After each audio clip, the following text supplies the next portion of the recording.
we forget. Okay, great. It is recording now. Great.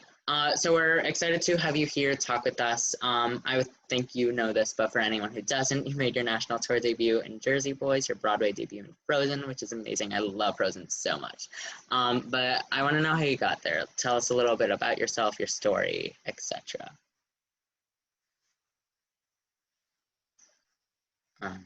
Asked to unmute. Okay, now. All good. I mean, long story short, I grew up doing community theater, teen theater, kid theater. I did it all.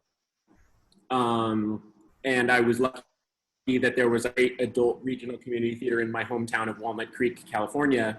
So I just I got a lot of experience working with adults, and that's sort of made me go, oh, like I really would love to do this, like for real. And so I started to look into musical theater college programs, and I auditioned for 6 programs, and I got into like 3, I think.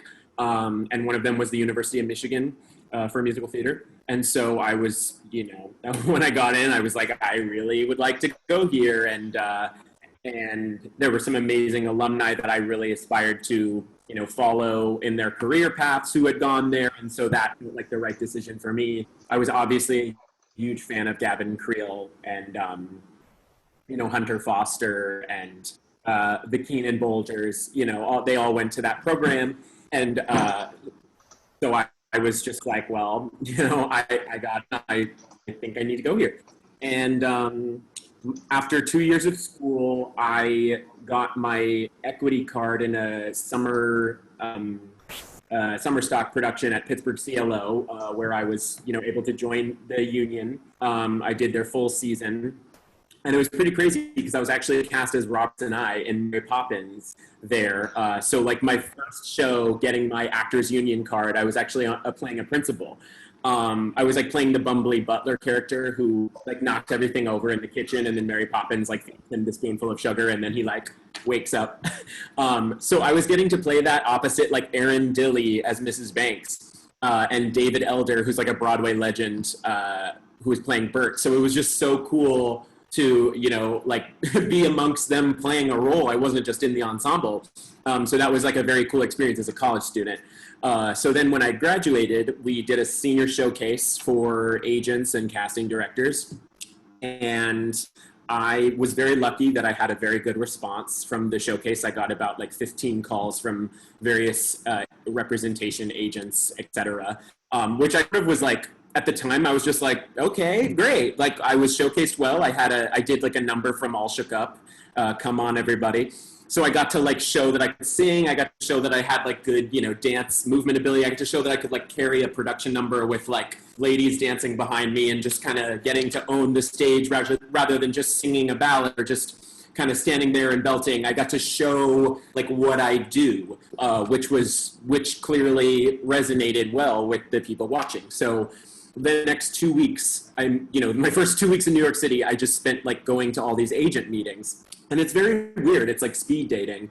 It's like you're just sort of kind of getting a sense of like, does this person get me? Do I feel comfortable around them? Do we see it on the same page? Do I just like their vibe? Are they someone who I feel like I can talk to? And do they kind of agree with where I see myself going and all that? So I ended up signing with DGRW, who's still my current agent. And at the time, they were representing Alice Ripley and Leah Salonga, and some other people I can't remember at the top of my head. But at the time, I was like, okay, so I signed with them, and then I started just getting audition appointments for them. But I didn't just rely on them. I also started going to, any equity call that I could go to, because I had my union card. So I was able to at least show up to actors' equity calls and know that I would 100% get seen because I was in the union. So I was lucky that I was able to take my career into my own hands and go to those auditions, as well as emailing my agent and being like, hey, is this show actually looking for people? Can I get an appointment for this? Can I get an invited audition for this? So it was great that I kind of had both scenarios going on. And then I want to say, like 5 months later, I got cast in my first big production, the world premiere of this musical called Susatska. And it was like pre-Broadway. It was like supposed to go to Broadway. It starred Tony Winmark. But it also had like Montego Glover and Judy Kay and Sarah Jean Ford and I think those were the big names off the top of my head. But like, you know, some really big names. Shire and Maltby did the music. It was directed by Adrian Noble, who did Chitty Chitty Bang Bang. It was choreographed by Graziella Danielle, who choreographed The Visit with Chita Rivera. So it was like this really stacked creative team. And I thought like, well, like, holy crap, like my first job, I'm like going to be on Broadway. Like so we were like doing an out of town production in Toronto, Canada. So literally within the year of moving to New York, I actually had to move to Canada. Like I had to live in Toronto for 6 months, which was pretty wild I had just turned 23 and then like off to Toronto, living there for 6 months alone. So that was like pretty crazy. And it was also cool because we were in Toronto while the cast of Come From Away was doing their out of town tryout in Toronto before they went to Broadway. So it was cool to like be there and know that there were other performers there as well.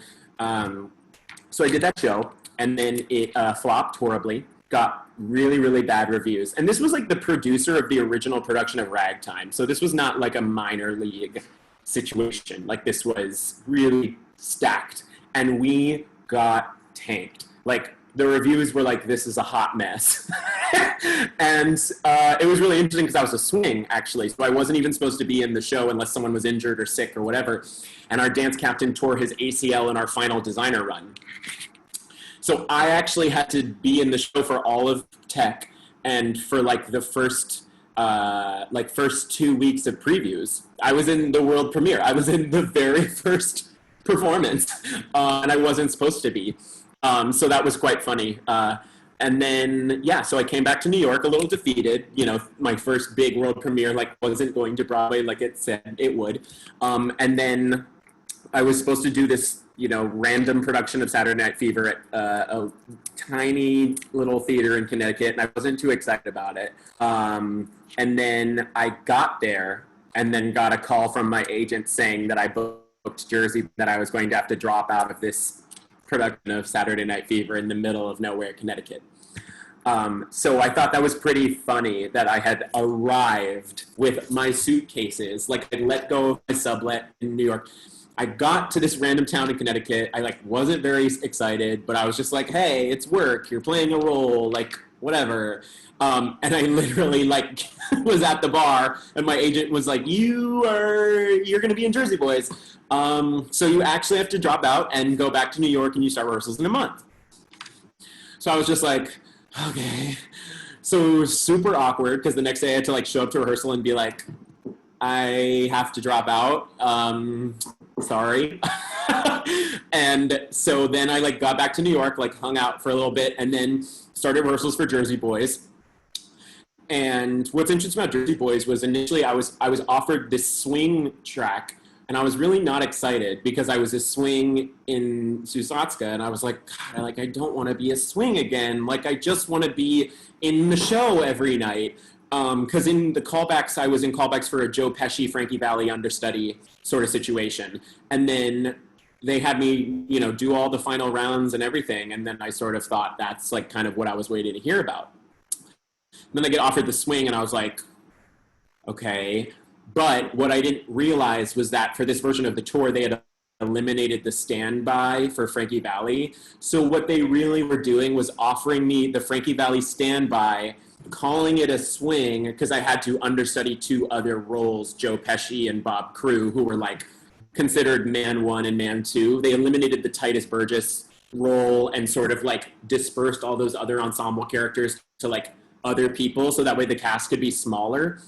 So basically, I was covering 3 roles, but I was essentially the standby for Frankie Valli. And that became evidently clear during rehearsals when I would just be trying to like take notes and stuff. And they'd be like, you know what? Let's go back and run scene 1 through 4, but this time with Ben as Frankie. Now, there was like another understudy for Frankie Valli who was playing Joe Pesci full time. So they wanted him to just focus on his ensemble role. But like, I was trying to learn 3 different things. So I was like, okay. So I was basically rehearsed as if I was like the alternate, which was cool and like stressful because all eyes were on me all the time and I didn't know what the hell I was doing. Like the guy I was standing by for, he had understudied the role for 3 years on tour. So he knew it like, you know, his right hand. And I was like, I'm just trying to get from A to B to C. So during tech, I was in costume full time, just like chilling in the audience. And then they'd be like, okay, we've teched this scene 6 times, like Johnny tap out, Ben tap in. And my one chance to like run through stuff would be like when they were like just doing it. So it was terrifying, and I had a little breakdown backstage because I was just so stressed. But then I made my debut within a week of us doing it, and then the main guy actually broke his foot 6 months later. And so I ended up playing the role like 4 to 5 times every week, and then like occasionally they would fly out someone else to play it for a little bit because I could never do it consistently. Otherwise they'd have to offer me the role. So I got to basically go on for Frankie Valli over 50 times, which was really awesome because I was only 24 years old. And I was one of the youngest people to get to go on and play that role that much, but then also went on for Joe Pesci and played Bob Crew, the like gay producer, like 2 times. And I was assistant dance captain. So on top of everything, I also had to know every single person's choreography in the entire show and like take notes for the dance captain because she was in the show every night, so she couldn't. So I had a lot on my plate. Definitely didn't nail it at times. Like there were times where I should have known someone's stuff like more than I did. And that's like a learning lesson of just like how to manage all of those tasks. And so I think that if I were to do the show again, it would be very different. Like I would know kind of what to expect. I really had no idea what I was in for. So then I finished the tour literally as Frankie. Because the final guy who came, they flew Aaron DeJesus out, who plays Frankie off Broadway at New World Stages, who had done the show for like 6 years. They flew him out just to do the last 2 weeks. And so the last week he like tore his calf muscle on stage during Bogen, which is like a number kind of like 25 minutes into Act 2, 30 minutes into Act 2. He tore his calf muscle. And I was like in the break room, like doing cardio, just like, you know, whatever, just trying to stay busy. It was the last week. I was like, I'm not going to go on anymore. Tears his calf muscle. I don't have my phone on me. There's no monitor in this room in San Luis Obispo, California.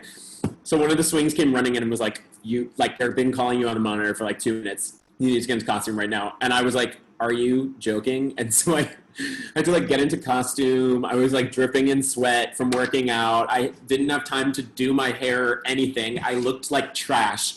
And I did the last 40 minutes of the show.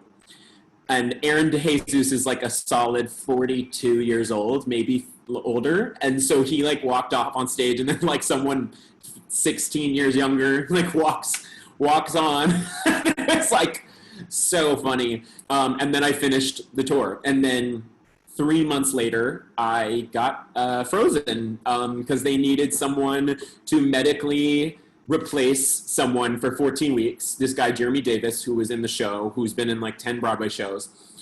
He understudied Olaf and Duke Wesselton. He had hurt his knee, had to get surgery. And they needed someone to play his ensemble role for originally 9 weeks, and then it got extended to 14.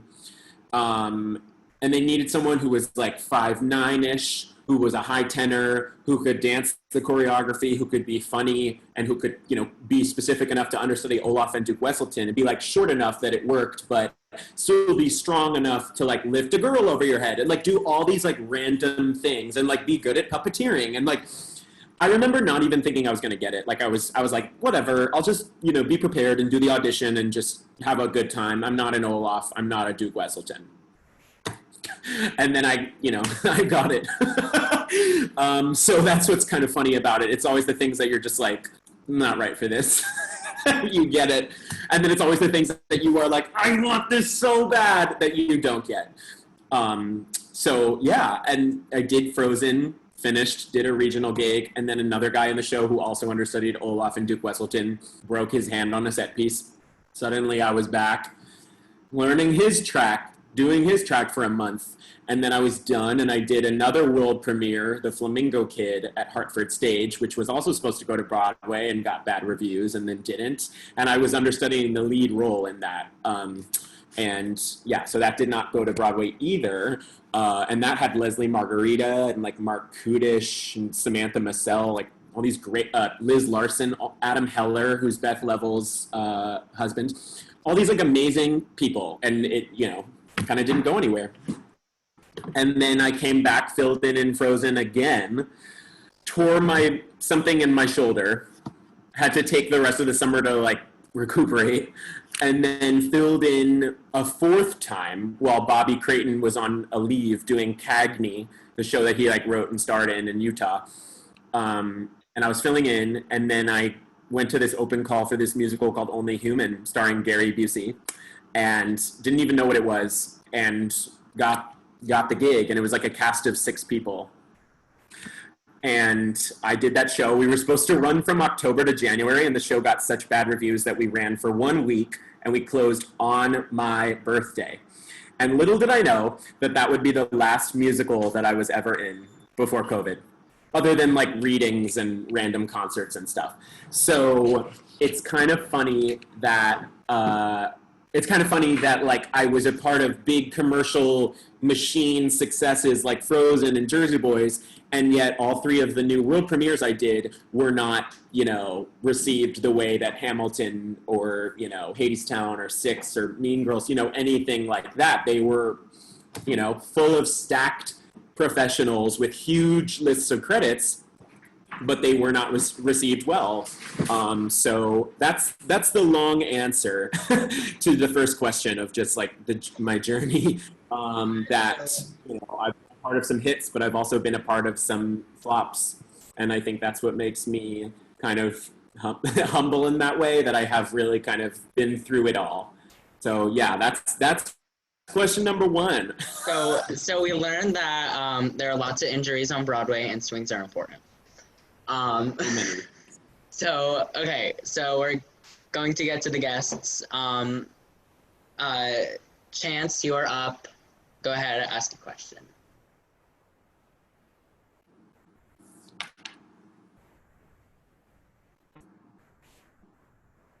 Here, Do you want me to read it, or is Chance gonna read it? Hang on, I just requested to unmute you. What's your favorite role you've ever played? Like on Broadway or just like community theater or like tour?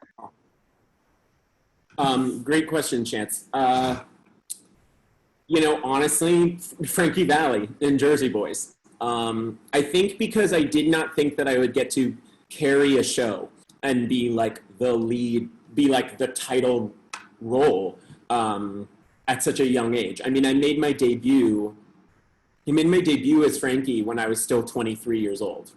And he starts out when he's like 15 in the show. And by the end, he's supposed to be like in his late 50s. He's supposed to be like a dad with his children kind of grown up and gone through a divorce and experienced his daughter, you know, dying and all this stuff.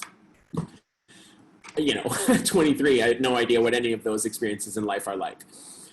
So it was really hard to be able to figure out how to channel that kind of stuff at 23. I was really good at the young, naive part of his journey, but it was very hard for me for the Act 2 stuff where he's supposed to be a little bit more grounded, a little bit more tired, a little bit older. It took me a while to like learn how to relax into that part of the character. I would say I didn't really get the hang of it until maybe I had gone on like 15 times, honestly. Then I was finally able to just like trust that my voice wasn't going to give out, that I wasn't going to slip or, you know, whatever. I was able to finally kind of find my groove. But it was still hands down the most exciting, thrilling thing I've ever done, because we played 2 cities that were very close to my hometown. And I knew that I had shows as Frankie. So I had like 150 people from my hometown in the audience, like teachers, friends, former mentors, et cetera, et cetera. And so to have like that many people there scream when you make your first like up entrance, like skipping on the bridge, was like, I mean, it was indescribable. It was like one of those things that I will never really quite believe actually happened so early in my time as a working actor. So that was hands down the most magical thing ever and the most brutal. So. All right, Kira, go ahead, unmute, or if you want me to ask. Hi. Hey. I have a question. What did you have any prop fails, and if so, what were they? Prop fails? Yes. Did anything Yes. break? So many. But like the two that stand out in my mind was we were playing somewhere in Ohio with Jersey Boys, and it was the end of the show, and I was having just like the best show ever. Like everything felt like I sang the shit out of it, and like I just felt like I got all my notes right, and I was just like really feeling myself. And we got to the final number, Who Loves You, and I'm doing my choreo, and I do my little spin where I'm supposed to like grab my mic out of the mic stand. Like it's a live. This is the only part where like the mic is live, so nothing is coming out of my head mic. And I do my spin so overzealously that I knocked the handheld mic like out of the stand, which normally wouldn't be that big of a deal if the sound was coming out of my head mic, but we had to, for that part of the show, the ending, the finale, the sound is coming out of those live mics. So like it gets it gets knocked out of the stand, and it starts just like rolling down the stage like towards the audience. And this is as everyone's like, who loves you, pretty baby, like doing synchronized choreography, and I'm like on all fours, like crawling on the ground, like reaching for this mic. Luckily not it, but like it just goes to show anytime. I just wanted to say, I wanted to say I do a theater company where I live, and a couple years ago, one of the shows that we did was Shoei, and it was original. It wasn't any Broadway shows, just like a basic like one of the just like theater company shows. So I was in the opening, in the opening scene. 2 prop fails happened to me. We had quote squares that we carried with us on stage. Mine ripped into 3 pieces. And the other thing was my mic pack kept slipping. It always kept slipping and falling. And to relate to that, my other thing I was going to tell you was that in Frozen, in Hyuga, the sauna number, I had one job. All I had to do was just magnetize this little swimsuit to Olaf's hand. Now, this was not when I was like, running as Olaf. This was just like in my ensemble track. I had to just like, I had like maybe, I want to say like 5 seconds where I had to like run to Olaf's hand and magnetize the little swimsuit to his hand. And they made it sound like it was so easy. Like they were like, oh, it's so easy. You just like, and for the first few nights I got it, or maybe the first few weeks I got it, and then I started to like hyper-analyze like how I was doing it, and then there was a series, I kid you not, like for a week where I would like put it and it would just like fall to the ground, and then I'd have this moment of like, do I pick it up or do I like, and I would like have this like panic attack on stage where I'd be like, I don't know whether to pick it up or like try again or like, but then also these girls are like coming at me in that moment, so I had to decide in 3 seconds. And there was one week where I was just so mad because I was just like, they kept being like, well, you're just not putting it on right. But what would happen is Greg, who played Olaf, I would like attach it and it would be there, and then he'd do like this motion and then it would fall off. And then they'd tell me, they're like, Ben, I don't think you're magnetizing it on right. And I'd be like, or he's doing this motion that is making it fall off. But I couldn't say that. So I was just like, oh, okay, I'll try harder. Like, so that was annoying. And then I ripped my pants twice in Frozen. Once right before I went on stage in the opening number. And then another time when I had to squat down to put a girl on my shoulder during Dangerous to Dream. And rip went right up my pants, and I had to do the rest of the number, like, just like hoping the audience didn't notice. So that is my answer to that question. Who was next? Okay, Thanks. Maya, Jake is next. Okay, cool. So obviously you were thrown into a lot of shows, I'd say. So my question was, how did you physically and mentally, maintain performing like that for so long? Jersey Boys was one thing because I was a standby, so I actually got to like hang out and do nothing a lot of the time. And that was really hard. It was honestly so mentally frustrating to like do all that travel and then just like sit around and have days where I was like, I'm going to run through the show in this dressing room today and just like sing through the whole thing just to know that I have this stamina and then not go on for like another week or 2 weeks or whatever. So the first 3 months of Jersey Boys, it was like mentally really hard because I was just like, eating all the time and not doing the show and not burning it off. So I gained like a freshman 15, like my first 3 months of Jersey Boys. And then when I came back after our little winter break, suddenly I was going on once a week. So at least I knew that I had something to like look forward to at the end of every week. So I would run through the show like once on my own in a dressing room by a monitor. So that way I was like, okay, I'm good. I'm ready to go.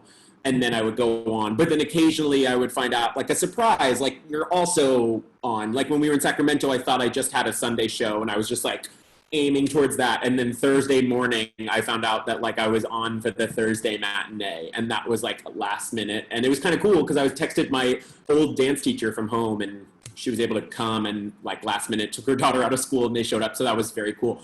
With Frozen, not gonna lie, I remember getting through the first show and being like, that was so tiring. And then like the reality of like, I have to do this again tomorrow was like, whoa. Because Jersey Boys, the most movement you do is just kind of like the cool, subtle stuff. Or as Frankie, you do a little more. But Frozen, you're like going in the ensemble. You are changing costumes every single time you're backstage. And you're running down the stairs to do your change, running back up to the stairs, do your scene, sweating, running back down, changing, or running off stage and doing like a fast change that I never even was in the dressing room. Because in the St. James, the male ensemble dressing room's on the 6th floor. So I pretty much like went up the 6 flights of stairs to like get ready at the beginning of the show. And then I never saw that dressing room again until the end of the night where you're like trudging up the stairs like, oh my God, my legs. So there were days where I was like, I am so freaking tired. I can't get out of bed.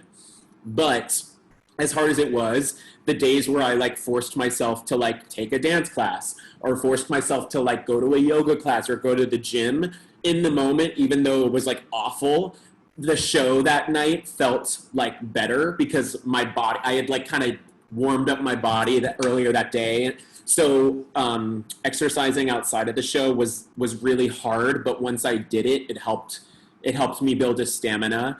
Also, just like really trying to warm up before the show. The shows where I like wouldn't warm up, my body would feel awful afterwards and everything would hurt. So just like making sure that I carved out time to do like a good warm up and making sure that I like stay hydrated. And if I didn't get good sleep, it was like the worst show ever the next day. Like I would just hate every minute of it. Whereas if I got good sleep, then I was like more alert and less just like exhausted. And I remember the holiday schedule. I was just like, by the 9th show, I was just like, I'm in so much pain. I can only get PT once a week. So I remember there was one point where I was like, I need PT like every day. My body had just never been through that. And right when I was finally getting the groove, I was done. So it was really hard. But I think just taking care of myself was very important. Kyle is next, if you could just ask a question. Hello. Okay, so earlier you mentioned that you performed in Mary Poppins, and obviously we all know you from your performances in Frozen. So, if you could perform in any other Disney show, which musical would you choose? another Disney show. I don't know. I mean, what if I'm trying to think like what Disney shows exist right now? So there was Beauty and the Beast, which I don't really think I fit into because I'm like I don't really sing like Gaston, and I'm kind of too like masculine presenting to be a LeFou, so I don't really. And the Beast is like a bass baritone, and I'm a tenor, so I don't really think I fit in Beauty and the Beast. I've never been like enough of a tapper that I could be like, I want to play Bert, but I always like loved the role of Bert, but I just would never like knowingly put myself into that tapping position. I can tap, but not the way that Bert taps. That's a really tough one. I'm like trying to think. Oh, hello. What am I talking about? I always wanted to be Jack Kelly in Newsies, but I kind of think I'm like hitting the like I'm too old. Maybe if I shaved, I could probably do it, but that role is really freaking hard for tenors. So honestly, I think that the truthful question is I would want to be Prince Eric in Little Mermaid. Ooh. Okay, let's do a really short Ariel because I'm 5.5. We're gonna do one last question. We're running a little over, but we can make it. We can manage. Anna. Yeah. All right. Hi. So one quick thing. I was the show I was most recently in your town. You mentioned ripping your pants. I ripped my pants in that show. I was wearing these short corduroy pants, and I completely ripped them. But anyways, what was your favorite stop on tour? Like favorite city? Stop. I would say Vancouver. Vancouver was really great. I loved being there for a week. And then obviously San Jose and Sacramento, because those were close-ish to where I grew up. So I had lots of people in the audience, which was so special. But Minneapolis was cool because the opening night I was on for Frankie Last Minute, and we had this huge party thrown for us, and there was like a photographer and Minneapolis press and a dance floor and like food. And all these people came up to me and they were like, oh my God, like I had no idea you were the understudy. Or like, I heard the understudy was on and then you like blew me away, as if like they thought I was gonna be terrible. And so I got reviewed, like I got all the reviews were like, and Ben Bogen, understudy, like stepped in and was amazing, you know, blah, blah, blah. So it was nice to get some good reviews in Minneapolis. So that was pretty cool. That's amazing. Okay, so that's kind of all we have time for. Before we wrap up, we're going to do a quick picture, if that is okay with you. This will be posted on social media, so if you're not comfortable with that, please turn your camera off. All right. So everybody look happy and cute. All right. Okay. 1, 2, 3. We're going to do that again because I was not smiling. Okay. 1, 2, 3. Perfect. All right. Let me just save that because that will be important. I'll be happy to answer like one more if people are cool with like hanging on for one more second, or do you guys have to jump to something else? I know that there were some other ones. I don't want to make anyone feel bad with the question answered, and I have nowhere to be. Okay, Maya, if you could just, while I'm doing this, if you could tell me who's next.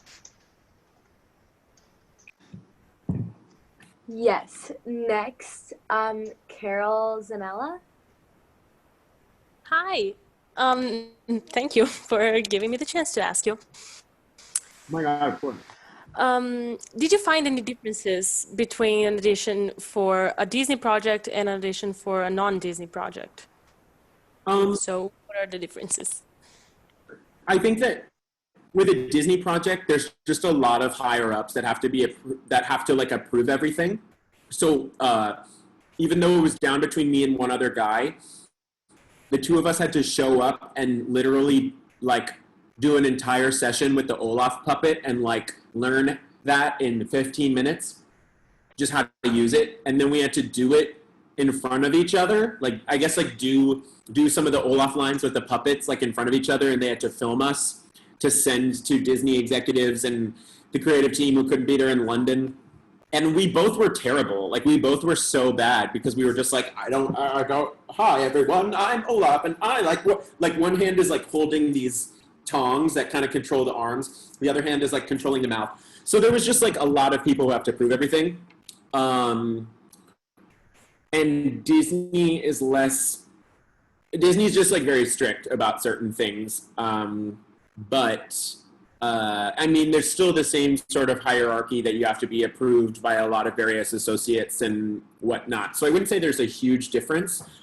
But what I will say is that, you know, a Disney show, they're very specific. They're always so specific about what they want. And I just feel very lucky that I was the right fit, because sometimes you could have the best audition ever and they could love you, but you could just be not right, or like not the right height or whatever. So I know that they're very, very specific. But yeah, that's pretty much it, I think. Is there any? Did anyone else not get to ask their question? There was another question from Mia. Mia had a question, and Molly, I kind of went into it, the audition process for Frozen.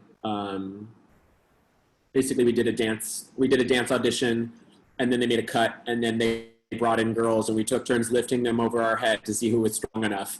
And then we learned another dance, and then there was 10 of us, and we had to do the Olaf scenes, the Duke Weselton scenes, our own song that showed off a high A, and then the puppeteering callback the next day between me and one other guy. And then I was working at a bar mitzvah party as a dance hype coordinator, just getting teens like to get off Snapchat and dance on the dance floor. And then I got home at like 4 a.m. And then the next day my agent called me and was like, "How are you?" And I was like, "I'm fucking exhausted. I worked at like a bar mitzvah until 4 a.m. And then she was like, "Oh, well, you won't have to work there anymore. You're going to be in Frozen on Broadway." And I like dropped my frying pan with food in it, crying. So that was that. That answers that question. I just want to like plow through these. I want everyone to feel like they got their question answered. Did I ever do drama in school or theater during school? I did not actually do my school's drama program because it wasn't very good. So I did outside teen theater and outside kid theater as a child, and then outside adult community theater. And that kept me sane, kept me grounded, kept me excited to get through my school day. My high school just had really done musicals for a long time, and they just started again. And so there wasn't any, like, there wasn't great talent, and I just didn't want to be in something that wasn't pushing me to be better. So it was like adult community and regional theater. It's actually very cool. I did like 5 regional community theater productions with Taylor Amon Jones, Broadway's Taylor Amon Jones, who is going to be the Andy Sachs, the lead in the Devil Wears Prada musical, actually.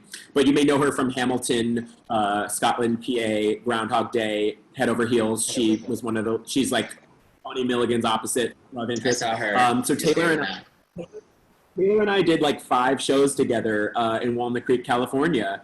One of them being Spring Awakening. She was the first Black Venla ever in the history of Spring Awakening, and I was Georg. And so we are still like really dear friends. So that's really magical. We moved to New York to kind of at the same time, and to watch her career just like take off is so cool. And we sang in a 54 Below concert together before COVID, right before COVID. So I just love her to pieces. And she called me and told me when she got booked the lead in Devil Wears Prada, I was in a Zara, and I was like, what is your life? So it's pretty cool to have friends who you've seen kind of start just, you know, successful. What are my favorite parts of Olaf and the Duke? I went on for Duke Weselton one time, you guys. I went on, found out 3 hours before, and Taylor Amon Jones was in the audience. He saw my principal Broadway debut, and I was sick as a dog. I had laryngitis. I was on a steroid and cough syrup. I had seen the ENT, and I was like, please just like let me be able to speak. Like, that's how bad it was. But I was like, this is my only chance. It was my last week in Frozen at the time. And so I was like, I have to do this. Like, I can't say no if they ask me to go on. So I was on all these drugs to like just be able to sing and speak. Not that Duke Wesselton sings a lot, because he doesn't, but I got to go on, and I was like standing on stage with Casey and Patty Murin, like doing my scene, being like, I've never met a queen who got dots. Like, I'm doing this scene, and I'm like, I am on stage right now with Casey Levy and Patty Murin. Like, what the hell is life? So that was like the most magical minute. I blinked and it was over, but I did it, and that was special. I never went on as Olaf, and honestly, I'm kind of glad I didn't, because it was really freaking terrifying. The puppeteering was so hard. You always felt like your wrist was going to fall off. And you just like couldn't be a good actor because you were just kind of focusing on what does the puppet look good right now, or am I standing in the right spot with the puppet? That like it was hard to like also be engaged as an actor, but also think about like what does my puppet look like right now. And I just never felt like I did a great job. Like I always was like, I guess I could like. So it was very frustrating. But it was fun to sing in summer in my like put-in rehearsal where I was in costume and like dripping in sweat and like internally just get through this. So yeah. What are it mean here? Canadian and US audiences. Is it okay that I just like throw in any questions? Maya and I had questions too, but yeah, go ahead. We can take as long as we need to. Yeah, Canadian so audiences I have a are question. Canadian audiences are more like, and then US audiences are like, ah! That's to answer that question. I forget who asked that, but yeah, great. Maya, you had a question. Yeah, so do you have like any like pre-show rituals or like routines you do before every show that's like, you know, this is going to be a good show, or like something you did with the cast that just like, you know, like good luck everybody or break a leg and then you all went off? With Jersey Boys, I had to do a very long vocal warm-up. Anytime a new person was on for a principal for the first time in Jersey Boys, everyone like barged into their dressing room and sang this like random weird thing to them that was an old tradition where they're like, Shomini, Shomini, Shomini, Shomini, Shomini, Shomini, like this weird thing. I don't know where it came from. But it was very, like anytime a new person was on for a principal. As for Frozen, people kind of didn't really, people were just kind of there for the job. It was a lot of people who were like married, had kids, just kind of showed up, did the show and left. So it was less of a like, oh my God, look how much fun we're having, and more just like you show up, do the show, check in with people, you're like, how are you doing? Good, good. But there were moments during Fixer Upper where people would be silly. But there was not any ritual with Frozen. But when I did Mamma Mia, which was the most fun I've ever had on stage, the 3 weeks I did Mamma Mia at North Carolina Theater, I was Pepper. I would do push-ups with the guy during the like 10-minute overture. And that was like my favorite thing ever. I could do Mamma Mia for the rest of my life, you guys, with the cast that I did it with. It was the best experience ever, because it was just like a freaking party on stage, and it was just like cool to not be in New York, and just like it was the best. Okay, so correct me if I'm wrong, because I don't know if you were in a production of something while the shutdown happened, but if you were, what was like your experience getting like the call that you're not going to be in the show tonight? And so what's crazy is I actually wasn't. I was done with Frozen in September because I left 2 weeks early to do Only Human, the musical with Gary Busey, that was supposed to run until January 3rd and instead closed October 28th, my birthday. But the show was not very good, so I was kind of glad that we closed early. And what's cool is after that, Jersey Boys, after not hearing from them for like a year and a half, called me and asked me to start doing all these gigs. Jersey Boys was like, oh, can you be flown out to Florida and do a promotional thing for the tour? Oh, can you do this thing in Times Square as Frankie Valli? Oh, we're flying you to California. So actually what's funny is like maybe a couple weeks prior, I was flown to Sacramento or San Jose or something, and I did like a Jersey Boys promotional gig. And it was funny because it was me and it was me and this guy Josh, I think his name is Josh, the standby for Evan in Dear Evan Hansen. Josh Strobel. Oh, Josh. It was me, Josh Strobel, this girl from Lion King, this girl from Tootsie, and like someone else, this girl from Anastasia. It was like us, and we were just like promoting the tour season. And it was like a 36-hour thing. And that was kind of the last thing I did, other than I did like a Skivvies concert, and I did a 54 Below show, and I did my friend's Green Room 42 solo show. So I was just doing a lot of concerts, but I did like a 29-hour reading with Paper Mill Playhouse that Andy Blinkenbuehler, the choreographer of Hamilton, like directed. And that was cool because the reading was like Norm Lewis, me, like really big people. So that was very, very cool that happened before COVID. But I was just kind of auditioning right before COVID hit. I was in callbacks for a ton of things that didn't work out. I was in callbacks for Max Van Horn in the Tootsie National Tour, which is ironic because it ended up going non-union. So it wouldn't have, even if I had gotten the job, it would have been canceled. So I was like in callbacks for like a lot of things, and none of it really worked out. And I was actually having a very hard time. I was really struggling, like believing in myself and believing that like something good was around the corner. I kept feeling like I couldn't figure out what it was, but it was just like things weren't landing. And I had actually turned down 4 weeks in Frozen to fill in December because I was taking this on-camera technique class because I wanted to go in for more television stuff. And so this class was really important to me, and I had paid for it already. And then Frozen, of course, just like on a Saturday, was like, can you be in on Tuesday? And I was like, no, I can't. Like, I actually signed up for this class, and I'm really excited about it. And I want to push myself to be out of my comfort zone and not go back into Frozen for the 5th time for 4 weeks of work and kind of go back and be, bored.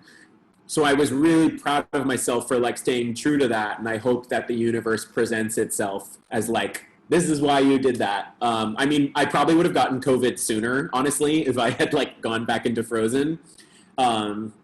So, everything happens for a reason. But yeah, no, so I wasn't really, I wasn't involved with anything when it shut down. So it was actually kind of interesting. I had an audition for something, but yeah, I was sort of a free bird at the time, which was, I guess, I don't know, lucky, not lucky, because Frozen ended up closing anyway. Yeah. Okay, so if you already asked a question, come back tomorrow, Caroline Sue.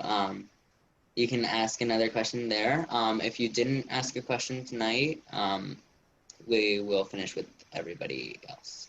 So Kira, did you already ask? I wanted to ask another question. Sure, yeah, why not?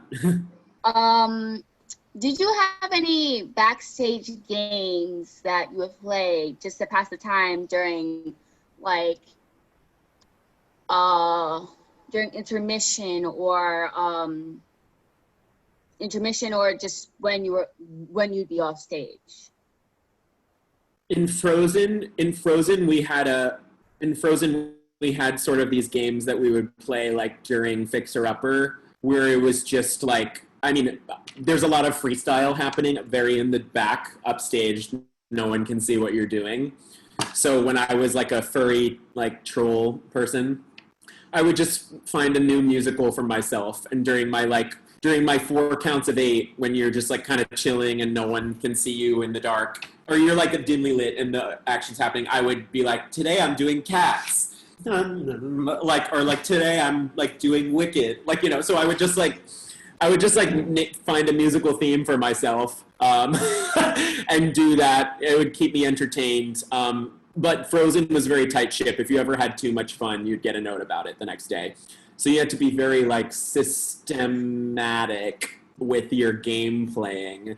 But there would always be like little moments here and there. There were definitely moments on stage in Frozen where I full on laughed and like had to like cover my mouth with my scarf like a crowd scene.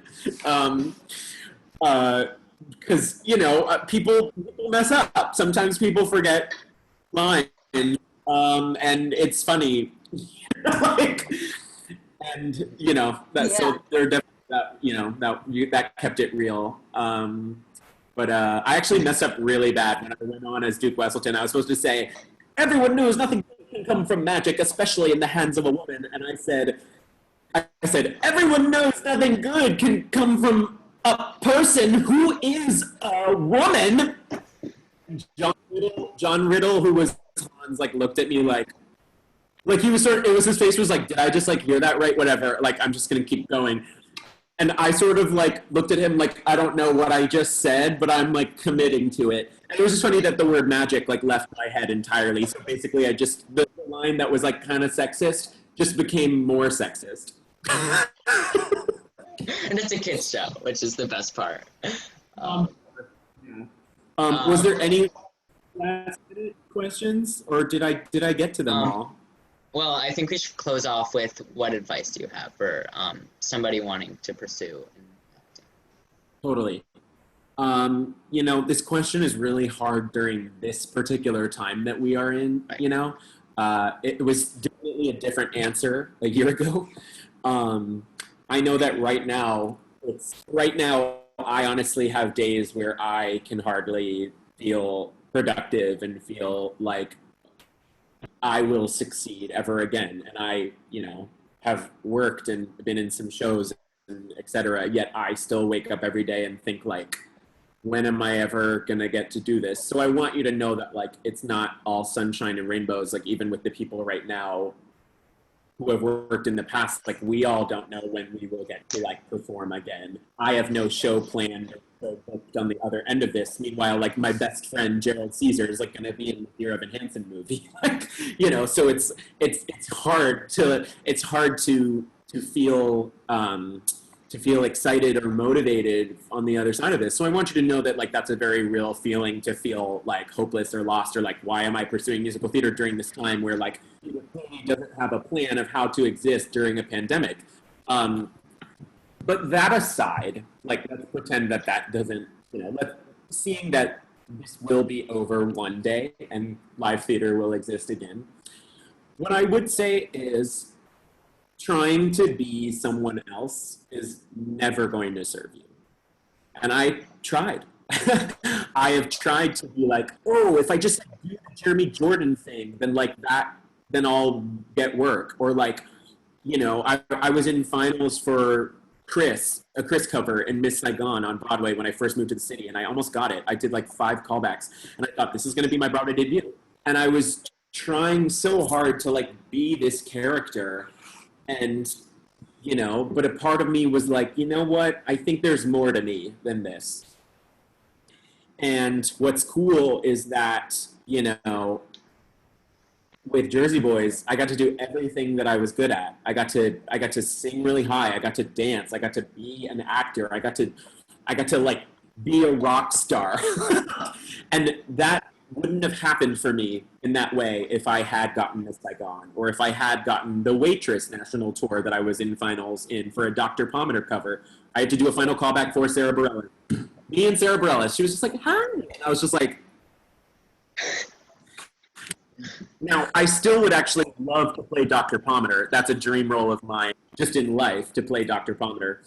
But I was really young, whatever. But I think that like trying to not be someone else, or trying, don't morph yourself to try to be like the next Renee Rapp, or the next, like the next Taylor Amon Jones, or whatever. Like, be your own person. Like you find, obviously, look up to people's careers and learn the songs that you like and the characters that you feel like you can embody and think that you're a similar type. But I think, I'll tell it this way. I had an audition for a Dimitri replacement in the Anastasia national tour, because Flamingo Kid was directed by Darko, who directed Anastasia. So I went up to Darko and I said, would you ask casting to see me? Because they won't, because they think I'm not tall enough. And Darko full on said, sure. So I got to do an audition for Darko, and Stephen Flaherty wrote the music and casting. And I would have never gotten that audition appointment if it had just been my agent. It was because I had worked with the literal director. And I, asked him.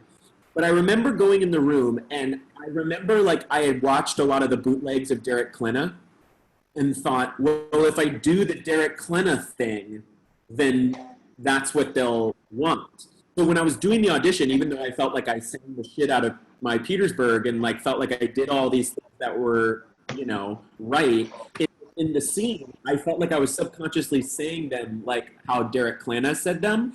And so because of that, I wasn't bringing like me to the role. I was sort of like doing what I thought that they wanted to see. But the thing is like, if you look at what Derek Klena does, Derek Klena kind of does like the same Derek Klena thing in every show, and it like works for him.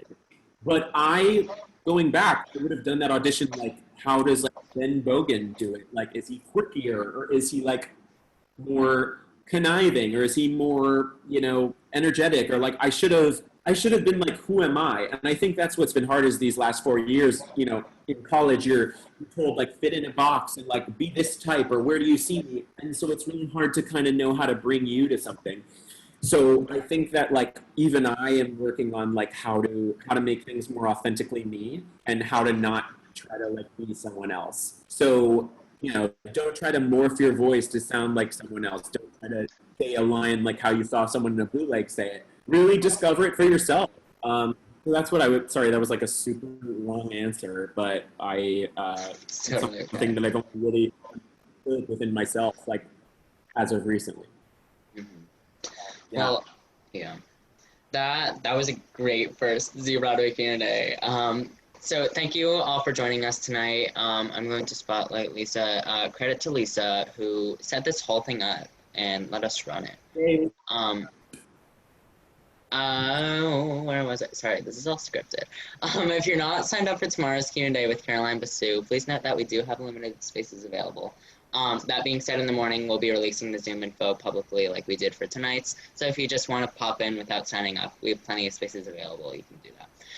Thank you again, Ben, for joining us. We hope to see you tomorrow. Big announcement on Monday, but if we won't see you tomorrow, have a great rest of your weekend. Maya, any last words? Yes, if you don't, follow us on Instagram, because that's where we put all our announcements. And yeah, like Eli just said, we have a big announcement coming Monday, and it's gonna get announced first on the Instagram, so go sure to follow it. It's Z Broadway. Follow everybody else. Follow Lisa at UA Content. Follow Ben Bogen. And yeah, thank you guys so much for coming. Ben, Lisa, and Maya, if you could just stick around for 30 seconds, that'd be great. Hey, Everybody I have a question. else. Excuse me, Lisa, will you be on the Zoom call tomorrow? Sure, I'd like to join. What time is it at? It's at 5. We have you on the sign-up list. So 5 p.m. Lisa, I'm gonna DM you and ask if I can sign up. Is that okay? Okay. Okay. Everybody else, Ben, Lisa, Maya, if you could just stay around for 30 seconds. Everybody else, have a great night. Thank you for joining. Bye. Bye. Thank you so much. Thank you, guys. Thank you. Bye.